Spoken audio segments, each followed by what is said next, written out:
Стрельба у Белого дома. Министр войны США Хекзет направляет войска в Вашингтон. Скандал не помеха. Уиткофа на следующей неделе ждут в Москве. Украина ни при чем. Офис Зеленского отрицает причастность к сливу телефонных разговоров. Кому достанутся триллионы долларов? Евросоюз ищет юридические лазейки, чтобы использовать замороженные российские активы. До 16 вход воспрещен. Европа закрывает соцсети для молодежи. Новая горячая точка на карте мира. В Гвинее-Биссау военный переворот. Десятки погибших, тысячи эвакуированных. Смертельный циклон накрыл Южную Азию. Извержение столетия. На Гавайях проснулся один из самых активных вулканов планеты. Здравствуйте, это «Один день». Мы рассказываем о главных событиях в мире, которые касаются каждого. Я Андрей Данилевич. Не забудьте поставить лайк этому видео, подписаться на канал, если еще этого не сделали.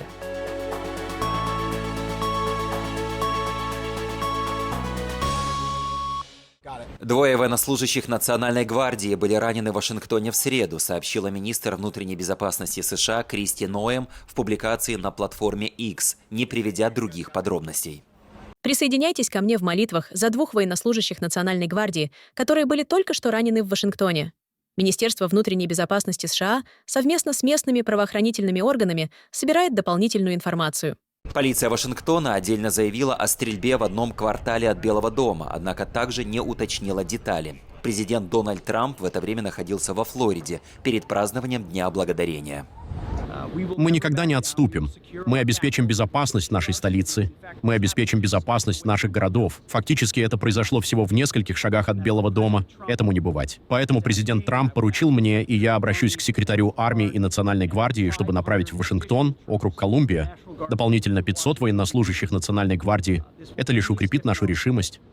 Переговоры продолжатся. Уитков встретится с Путиным в Москве на следующей неделе, подтвердил спикер Кремля Песков. При этом он косвенно подтвердил и подлинность прослушки, обнародованной Bloomberg.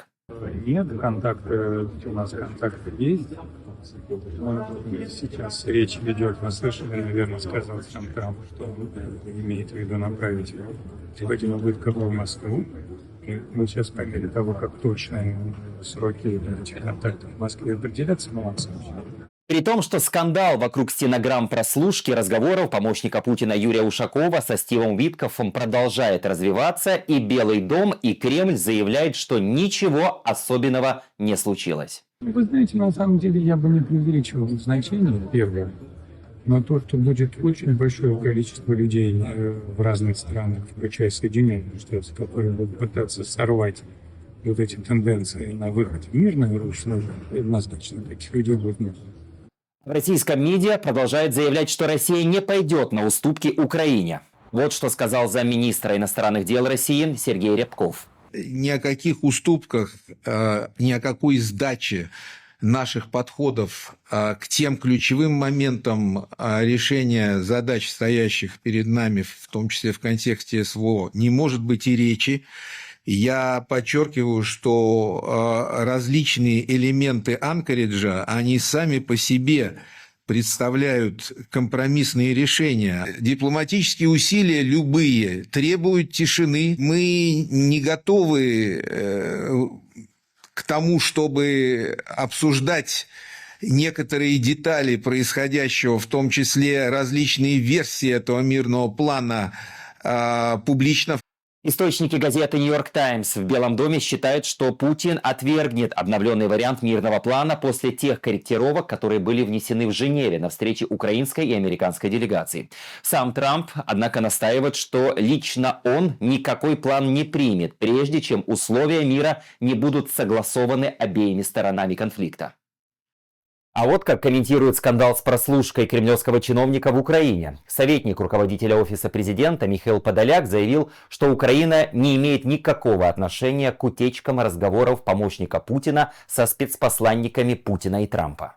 Украина, разумеется, не имеет никакого отношения к организации этих публикаций. Мы действуем напрямую, в рамках партнерских договоренностей, с прозрачной логикой и абсолютно понятными для наших союзников красными линиями. Наиболее чувствительные вопросы — территории, численность армии, возможности союзов требуют разговора на высшем уровне между Владимиром Зеленским и Дональдом Трампом. Президент Украины в любой момент готов к такой встрече. Понятно, что без личного разговора президентов корректно ответить на самые чувствительные вопросы невозможно. Также понятно, что Российская Федерация пока не демонстрирует желание завершать войну. Он подчеркнул, что подобные материалы прежде всего повлияют на внутренние политические дискуссии в других странах, включая США. По словам Подоляка, Украина действует открыто в рамках партнерских договоренностей и с четко обозначенными для союзников красными линиями. Глава европейской дипломатии Кая Каллас заявила, что для реального окончания войны необходимо ограничить не украинскую, а российскую армию и военный бюджет Российской Федерации. По ее словам, любое мирное соглашение должно предусматривать уступки со стороны Москвы. Немедленное и безусловное прекращение огня должно стать первым шагом к завершению войны. Но сейчас мы не видим ни малейших признаков того, что Россия готова к прекращению огня. Россия не сворачивает свою военную машину, а наоборот, наращивает ее. Нам по-прежнему нужно перейти от ситуации, когда Россия лишь делает вид, что ведет переговоры, к ситуации, когда ей действительно придется вести переговоры. Именно для того, чтобы предотвратить продолжение войны, нам нужно ограничить российскую армию и ее военный бюджет.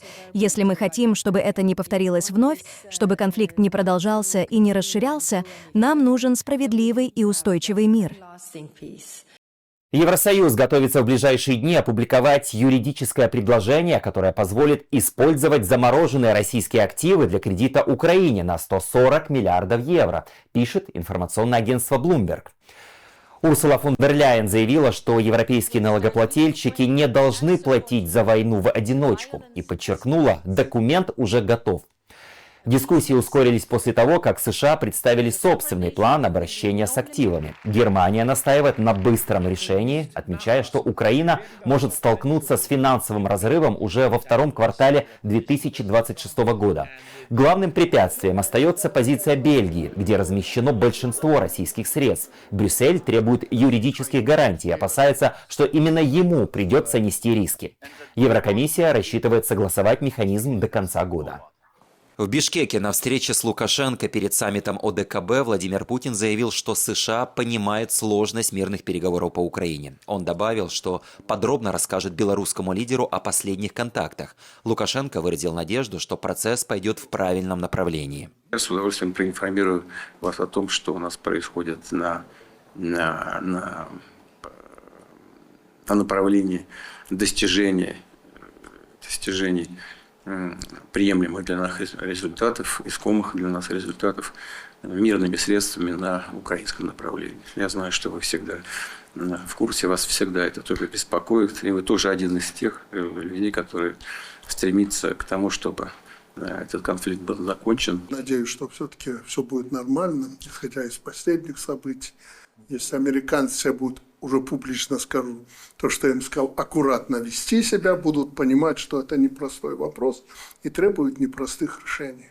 Подпишитесь и поддержите наш канал как спонсор. Это поможет нам оставаться независимыми и продолжать нашу работу. В Европе хотят поднять возраст входа в соцсети. Европарламент принял резолюцию, в которой рекомендует установить общий цифровой порог. Детям младше 13 лет полный запрет, подросткам до 16 доступ только с разрешения родителей. Авторы документа связывают инициативу с ростом случаев психических расстройств среди молодежи и давлением алгоритмов соцсетей. В резолюции также предлагается запретить лутбоксы, ограничить рекомендательные системы для несовершеннолетних и обязать платформы адаптировать контент по возрасту. Формально решение не является законом, но задает направление будущей политики ЕС. Мы находимся в середине эксперимента, в рамках которого американские и китайские техногиганты получают неограниченный доступ к вниманию наших детей и молодых людей на часы каждый день, практически без какого-либо надзора. Никто в этом зале не может игнорировать влияние экранов на наших детей и молодежь. Мы призываем запретить рекомендательные системы на основе профайлинга для несовершеннолетних, игровые механики, похожие на азартные, как, например, лутбоксы, а также стимулы для кидфлюенсерства, которые подталкивают детей постоянно создавать контент ради лайков и просмотров. Но защита детей — это больше, чем запреты. Мы должны сбалансировать их права и безопасность. Поэтому мы предлагаем возрастной порог — 16 лет, ниже которого подростки смогут пользоваться социальными сетями, видеоплатформами и AI-компаньонами только с согласия родителей. Наша цель — дать возможности, а не закрывать двери. А вот мнение самих европейцев на этот счет. Что думают парижане? Это одновременно и плюс, и минус. Плюс в том, что детям не навязывают напрямую желания и вредные идеи, которые могут продвигать соцсети.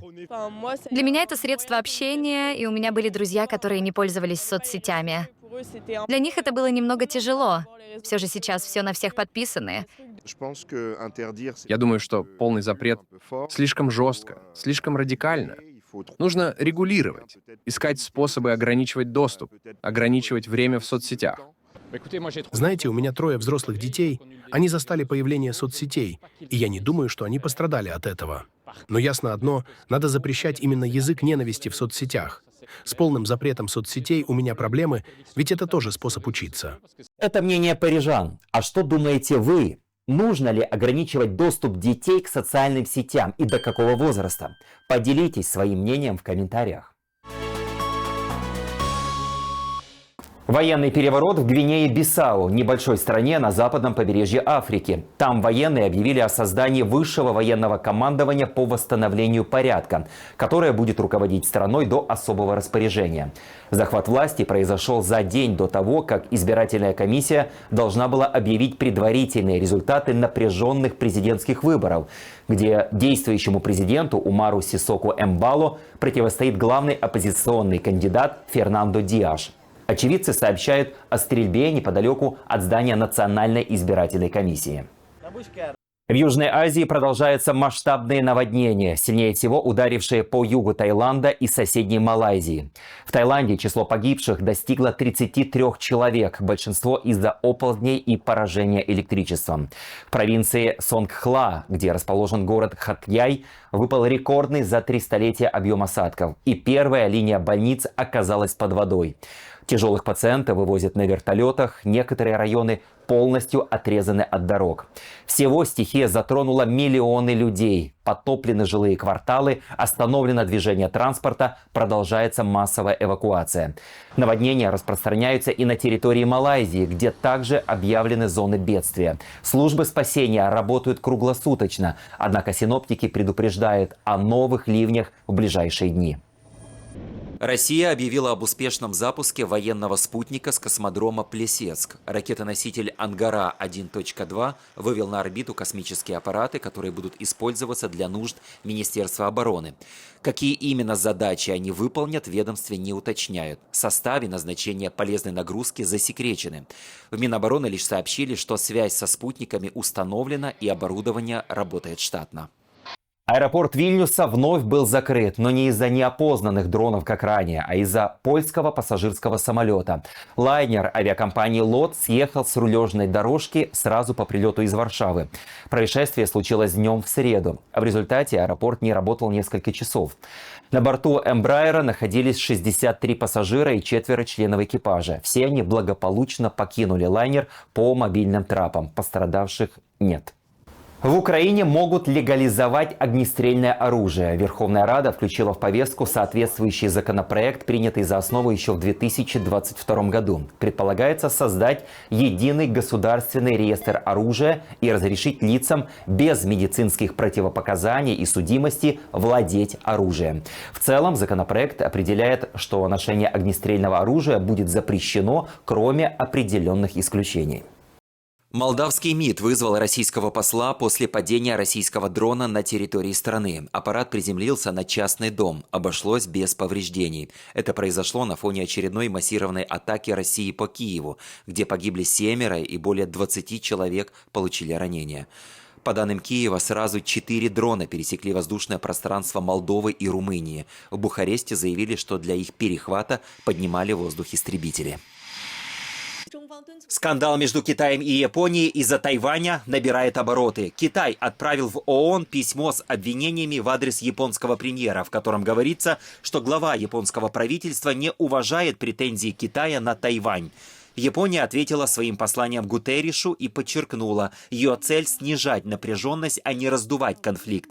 На этом фоне Си Цзиньпин в разговоре с Трампом вновь заявил, что Тайвань должен вернуться к Китаю. Риторика, которую Тайбэй категорически отвергает.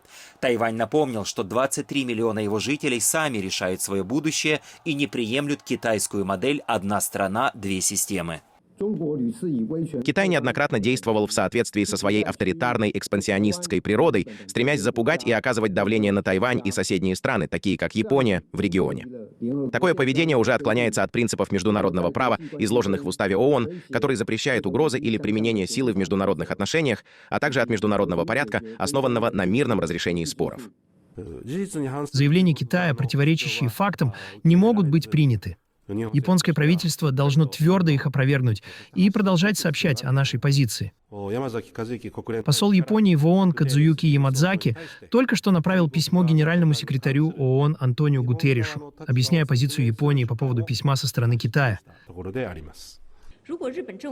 Если позиция правительства Японии по вопросу Тайваня действительно не изменилась, оно должно ясно поддерживать принцип одного Китая и соблюдать дух 4 политических документов между Китаем и Японией, а также взятые на себя обязательства, включая конкретное содержание китайско-японской совместной декларации 1972 года, в которой говорится: правительство Японии признает правительство Китайской Народной Республики единственным законным правительством Китая, и правительство Китайской Народной Республики вновь подтверждает, что Тайвань является неотъемлемой частью территории Китайской Народной Республики. Правительство Японии полностью понимает и уважает эту позицию правительства Китайской Народной Республики и твердо сохраняет эту позицию в соответствии со статьей 8 Потсдамской декларации. Почему Япония не в состоянии полностью и точно повторить указанную позицию? Китай призывает Японию серьезно отнестись к нашим торжественным требованиям, проанализировать и исправить свои ошибки, а также показать свои обязательства перед Китаем конкретными действиями. Япония не должна оставаться упрямой и говорить одно, а делать другое.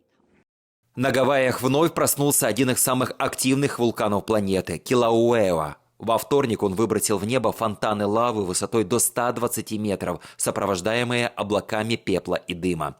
По данным Геологической службы США, это уже 37-е извержение за последний год. Вся активность остается внутри кратера Хале-Мау-Мау в национальном парке вулканы Гавайев. Аэропорты на острове работают в штатном режиме. На полеты извержение не повлияло. Спасибо за ваше внимание. Подписывайтесь на «Один день». Мы продолжаем следить за главными новостями.